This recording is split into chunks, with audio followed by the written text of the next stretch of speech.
Nostalgia is a big driving factor in a lot of personal styles.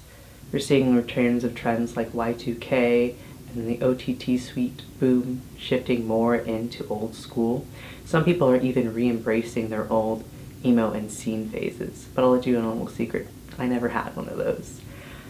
When I was a teen in the late 2000s and early 2010s, my style was more thrifty. I did a lot of mixing of pieces from Bodyline and Fan Plus Friend, and I didn't have a particular name for this style. I thought it was Lolita, and it was a close assumption to it. One particular shop that caught my attention as a Tumblr-using teen in the 2010s was that Grimoire. The shop had an almost viral popularity and a cult following outside of Japan. It was deeply intertwined with the EGL community and gathered categories on both the library and lace market, when a lot of Japanese brands don't even have that today. Achieving that level of fame that quickly is sort of unheard of. Now, to clear up some controversy with the name Dolly-Kei. Dolly-Kei was never a name that any of the shop staff of Grimoire ever took up. It was coined as a miscommunication during an interview with Tokyo Fashion when somebody was wearing accessories from Grimoire's handmade line called Dolly. This photo of Harry and Saki taken January 2010 is most likely the origin. The blog calls their post Dolly, but also Mori Girl, which is an older style that has its origins on the social media site Mixi. Mori had a written guide that explains sort of the aesthetic or vibe that they were going for with this forest girl style. While Mori and Grimoire share several inspirations, it was evident that this was something new. Tokyo Fashion would go over to describe Dolly-Kei coordinates as Renaissance and antique. The term antique-Kei was thrown around a little bit.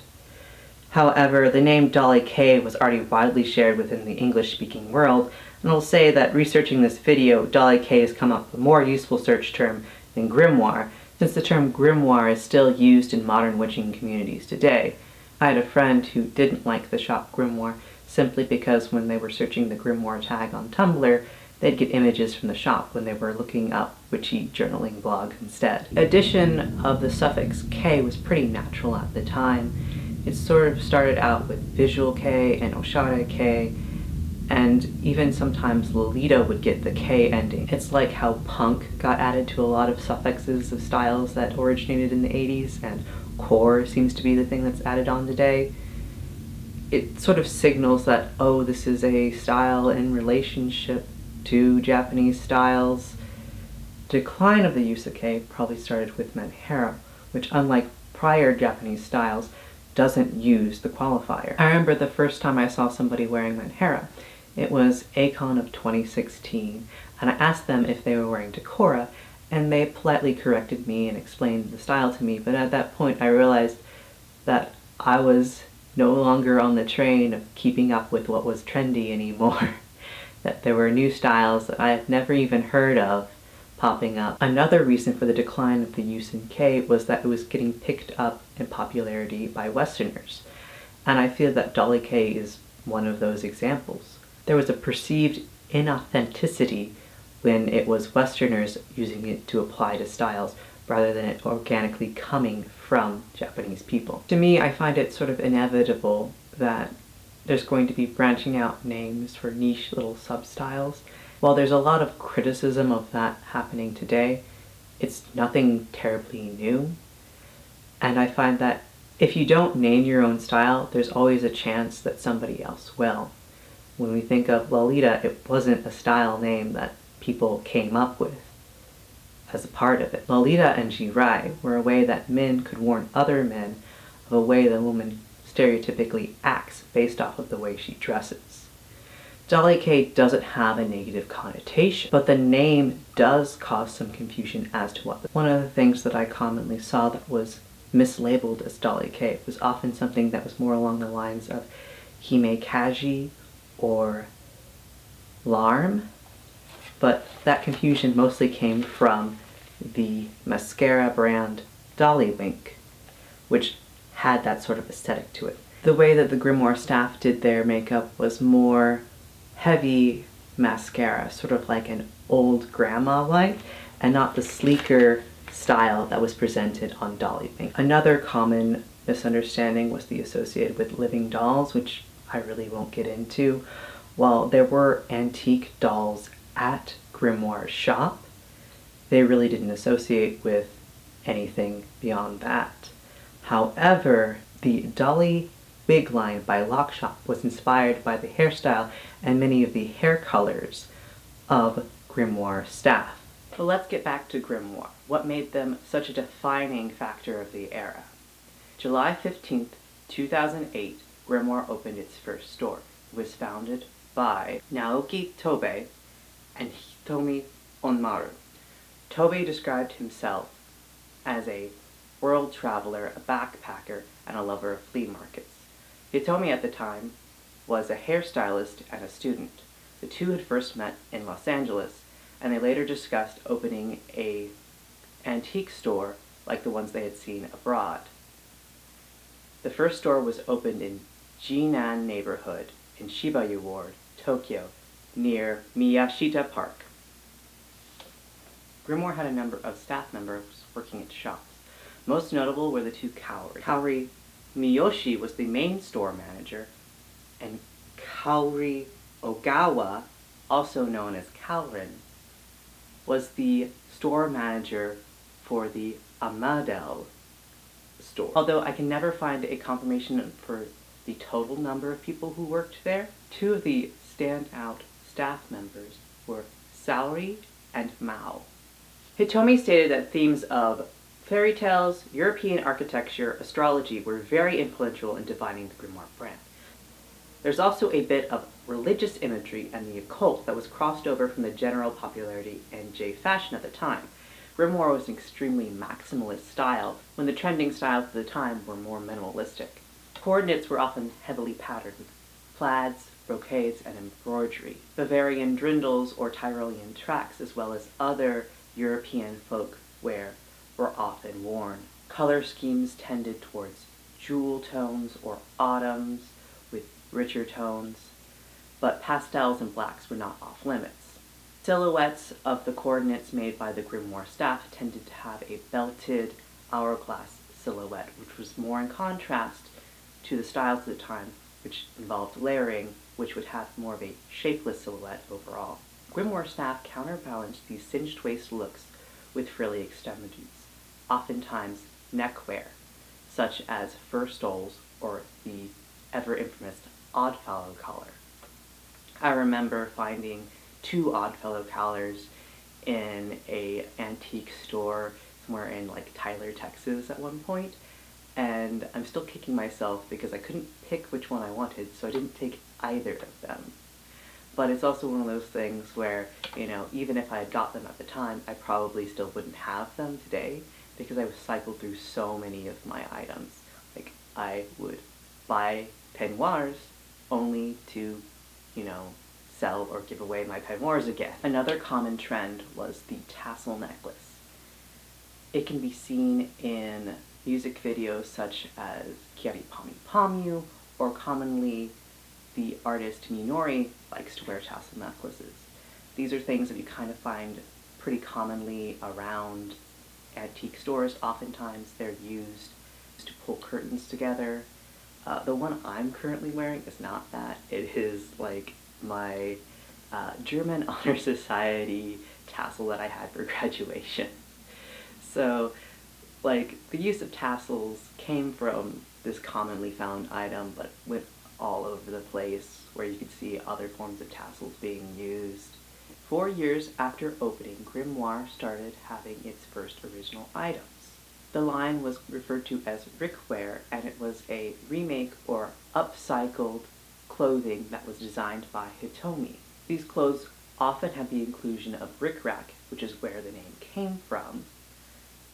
I wonder what would happen if, you know, the term Rickwear had caught on instead of Dolly as the name for the fashion, and how it probably wouldn't have done as much success overseas. The store also offered select brands, which included Joël Gannard, which made unique hair ties, Clenette et Mabel, which made jewelry that featured butterflies and other insects, Zebrina Venete, which made book covers and jewelry. Jules Saban made soaps in the shape of gemstones. Future made custom iPhone cases that featured feathers and pressed flowers. In March 2011, Grimoire established itself as a company, and with it became its first mass-produced goods. They had temporary tattoos, their own brand of iPhone covers, and even perfume.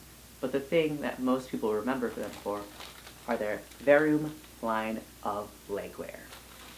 Verum started out primarily being tights, but later shifted to socks, both short and long socks. I have about 4 different designs of the tights, but I don't own any of the socks. The socks seem to be a little harder to come by. They didn't make as many, especially those of the knitted socks.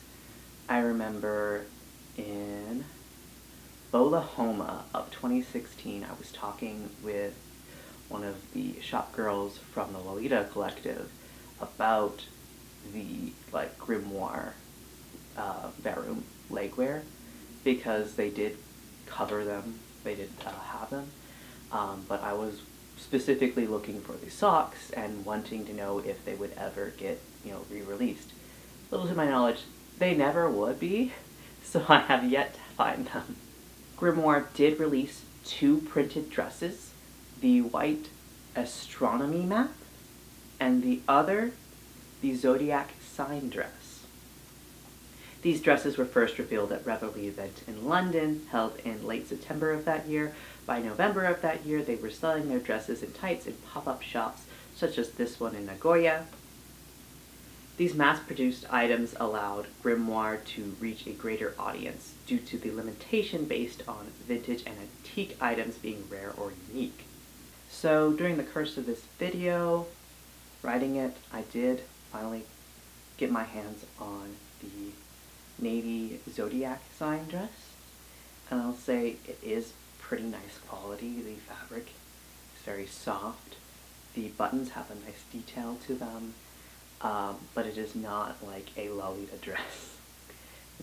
I'm wearing a fake collar on top of the real collar, because the real collar is very small Peter Pan collar.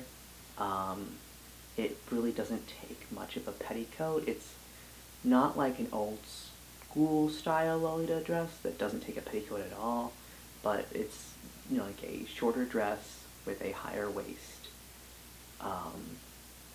So I can see why it was really, really sought after for a while before people got their hands on it and realized it's not really, meant for Lolita.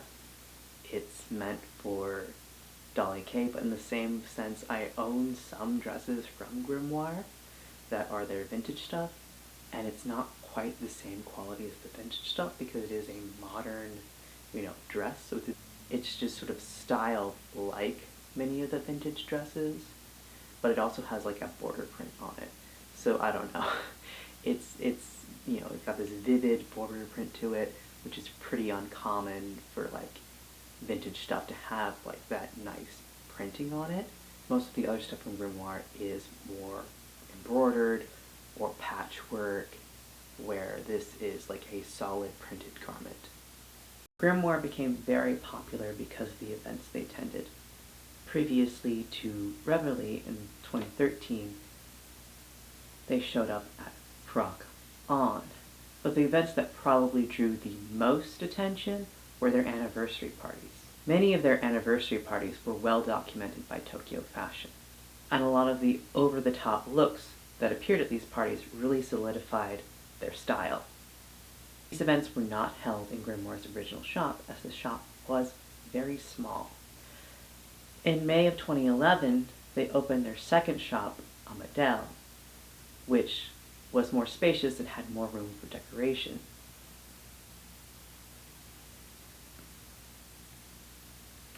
In 2015, they opened another shop, Notoria, which was their antiques and interior shop, but also hosted a gallery space for artists. In the same year, Grimoire opened up their bridal shop, which allowed for rental of bridal dresses.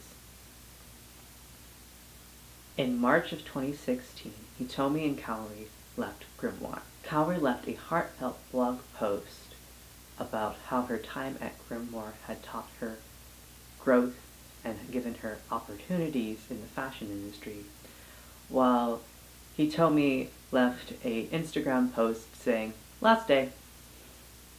I can't speculate the reasons for either of them leaving, but seeing as it was in March, that is the time in Japan when graduation generally happens, and it could have been sort of like a graduation for these two women.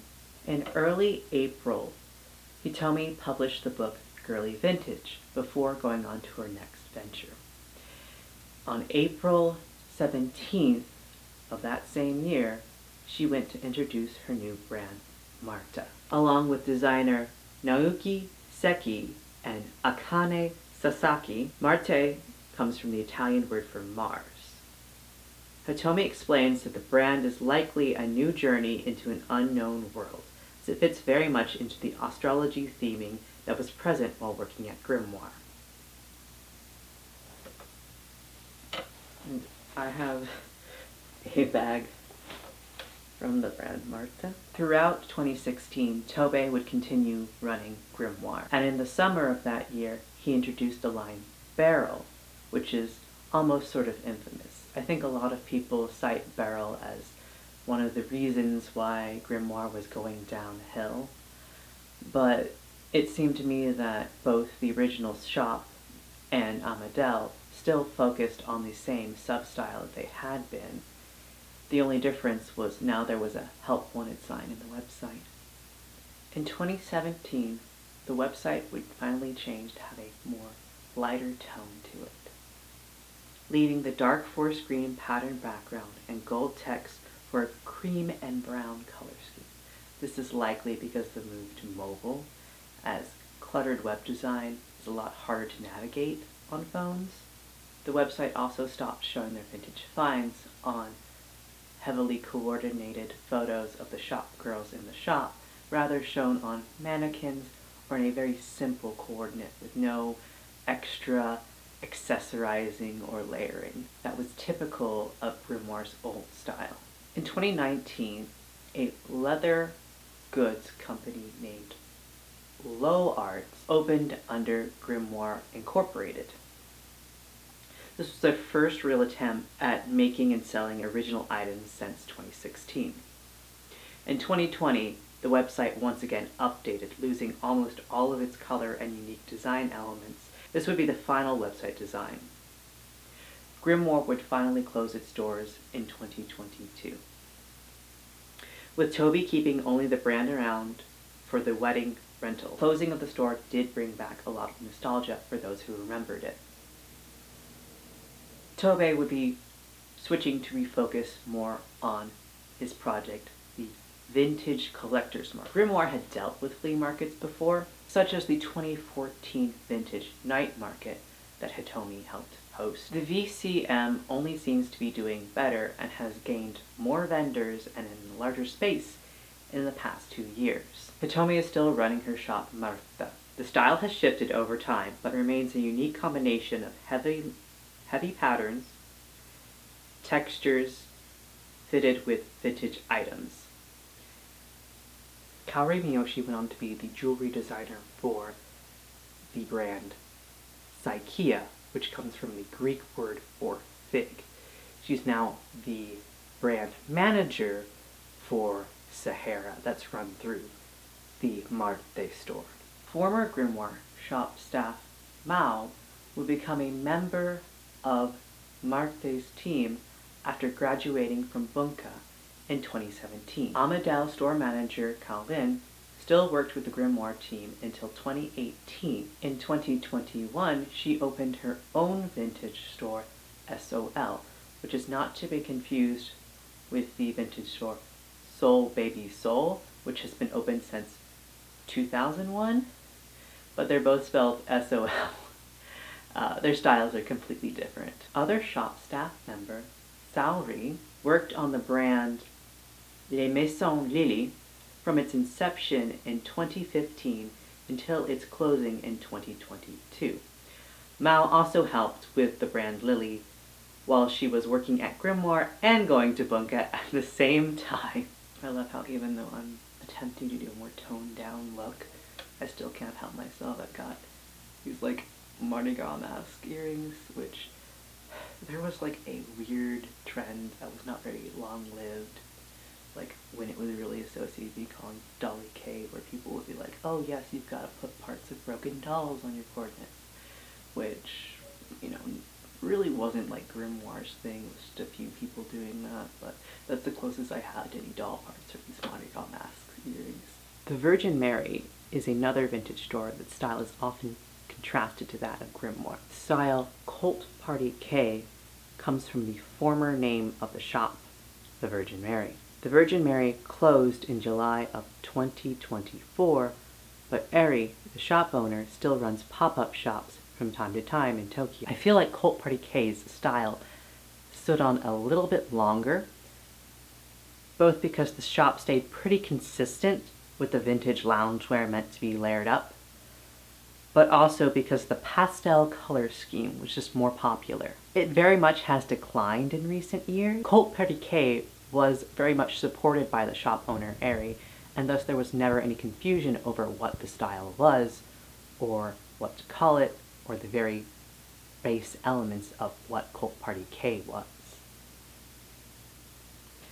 However, the more I look at old street snaps, the less I can tell the difference between what is labeled a Cult Party K, Dolly-Kei, and even Fairy K. Specific shops sold specific items, but once it came to coordinating them, it was up to the individuals.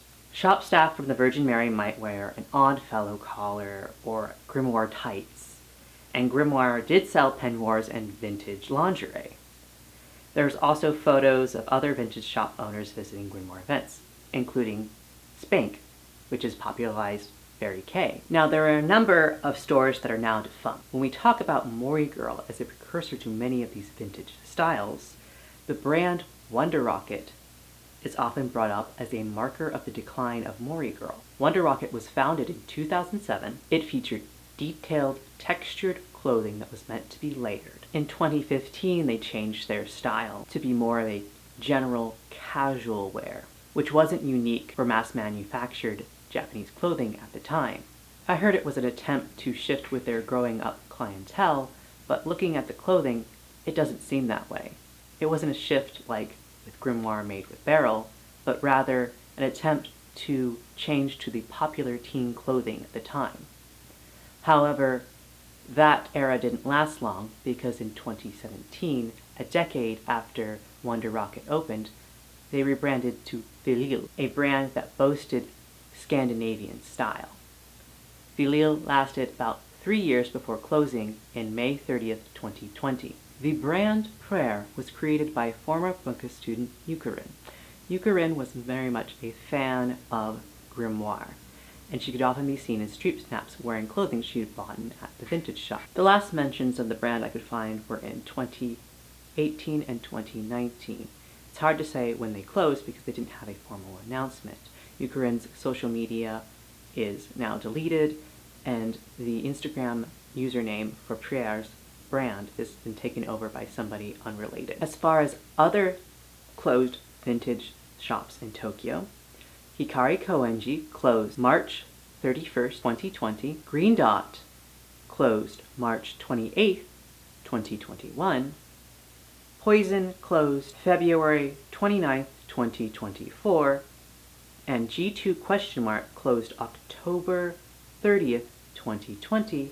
However, former shop girl Miku has reopened a brand called Moonface Vintage, which runs as an online shop and pop-ups throughout Tokyo. Shops without a brick-and-mortar storefront aren't anything new to alt fashion, and it's hard to say if it's becoming a more common thing in Japanese fashion because it was always pretty relevant and common. The brand Lulu Amulet, formerly known as Incomplete Alchemist, runs mainly through pop-up shops. They create one-of-a-kind items, they make their own accessories, as well as having remake items, which are made from repurposed fabric. Kiki 2 is a contemporary of Grimoire. They specialize in pastel and folk-style clothing. They also have a lot of polka dots and flamenco dresses, which were popularized in Japan by the Scottish band Strawberry Switchblade. Currently, their website seems to be under construction, but their Instagram page seems to be running fairly consistently and updating regularly. Anotrof, which is Fortuna backwards, is another long-standing vintage store in Tokyo. They recently celebrated their 11th anniversary. They specialize in French, vintage, and antique. Many of their coordinates feature layering with a combination of pastels and darker clothing. Komyu carries drendels as well as a specific section of gunny sacks. I love gunny sacks, but it's definitely one of those vintage brands that once it picked up traction in the 2010s, the prices never went down. Komyu, like many other brands listed, makes a lot of pastel and folk elements. They also carry their own brand of handmade clothing, although their original collection does tend to run on the smaller side. Burnett is a shop that also vends at the vintage collection market. They recently celebrated their 14th anniversary. Their style is similar to Grimoire right before the creation of Barrel. Their storefront has a very dark and moody decor, similar to what Grimoire had, but their look is more toned down and focused on having a good main piece. Jurian is like a good midpoint between the old Grimoire and the Virgin Mary. They have delicate layered coordinates that lean both into darker and lighter sides. They have a strong nostalgic style to them, and their interior decor is very playful and Mother Goose-like. A lot of these shops are located in Koenji, and I saw a few shops that said they even moved from Harajuku to Shibuya to Koenji. While I'd like to say there's a shift of Shibuya and Harajuku becoming more commercial, I can say that there are stores like Bubbles that have changed from a vintage to a mass-produced goods, but there's also Qosmos, the store next door to Grimoire's original store, is still up and running as of November 2024. And I compiled most of the list on Twitter. I'm still working on a list for Instagram because I see that most of these brands are a little bit more active on Instagram. It's just I hate using Instagram's interface because there's so many things that it restricts you to only using on the app. It's pretty evident that the way that people look at curated vintage fashion has changed. The rise of online shopping has turned people to the idea of instant gratification, that you can always find cheaper clothes, even if it's a knockoff. I remember a friend of mine wanted the angel tights from Grimoire when they weren't on stock in their website, and AliExpress had a replica version of the tights. Having seen both the replica and the real tights in person, I can say that the Grimoire tights just have a better quality and more saturated colors for the print. But for a lot of people, quality doesn't matter, and it's more about chasing those trends and finding a specific trending item. Over the last decade, the perception of secondhand items in general has changed. In 2008, when Grimoire was first starting, it was a very small trend, but later in the 2010s became pretty predominant, and it was seen as a function of many subcultures as well as a eco-friendly alternative. But after 2020, a lot of small secondhand stores had to close down, and the stores that were still around had been increasing their prices over the past decade. Now it's hard to explain to the younger generation what goes into having a curated secondhand clothing experience. In their defense, most apps just don't give you that same experience.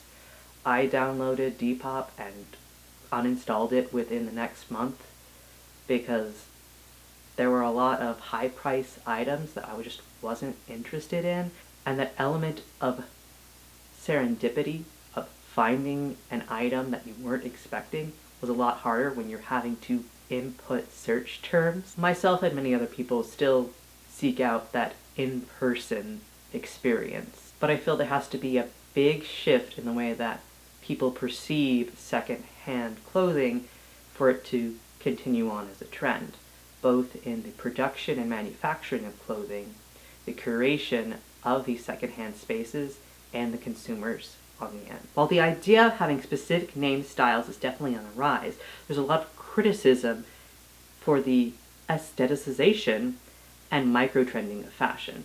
It's nothing terribly new. We have documentation going back pretty far that people did shift and change fashion every decade. It's just the speed and manufacturing of clothing has changed drastically within our lifetime, where the difference in having, my grandmother changing the length of her skirt every few years is a lot different than buying a whole new item for a trend. One of the reasons why I can see Hitomi and the rest of the Grimoire staff not embracing the term Dolly-Kei was it was putting a limitation on it. It didn't allow for growth in personal style. But I'm also conflicted because I know that Lolita being a named style, for as much as we like or dislike the name, kind of means that it is known. There's communities that grow up. There's communities that are maintained throughout the world. And when I moved states, it was an easy way for me to continue doing what I love, making friends, because there's an online community, but there's also an in-person community as well. While Grimoire did have its own sense of community, since it was based off of one, brand identity, when that store went away, so did its community. They just went on and did other things. And while I do get this sense of enjoyment looking at those photos of events Grimoire held that I never would have gotten a chance to go to, it's also this weird conundrum that a lot of Japanese fashions have, where it's, what do you do for events? Where Lolita has it pretty set up where tea parties are a main event. This year I went to Okashicon at San Japan's Jfashion Mixer, which was overwhelmingly Lolita, even though it was not specifically just intended for Lolitas. We showed up in droves because Meta was there. So it's not to say that Grimoire doesn't have a lasting effect in fashion, where I can say that with Cult Party K, peignoirs being integrated into a lot of other fashions was the result of the Virgin Mary. Grimoire left the inclusion of tassels, and most importantly, the specific style of legwear. In 2011, most Lolita legwear was knitted socks, but by 2014, the overwhelming style was the over-decorated tattoo style tights, much like Grimoire's Verum brand. And I can't say it is their complete doing, but it definitely is a contributing factor. Marta still makes printed clothing using the Sahara line, and it has much of the same sort of aesthetic of Grimoire, just a little more toned down, not necessarily specifically attributing more antique aesthetics, but you still see some old paintings or astral bodies presented in their work. The specific collage work style of the tights was very 2010s, and when I was in college, I did sort of use them as an inspiration for my own collage work. I used a lot of old family photos, put them together using digital effects. I did what a 19-year-old would do with access to Photoshop, a laser cutter, and lots of old photos. I graduated in 2017 when Grimoire opened up there, and similarly my style shifted. I thought I needed to be professional, so I toned down a lot of my clothing.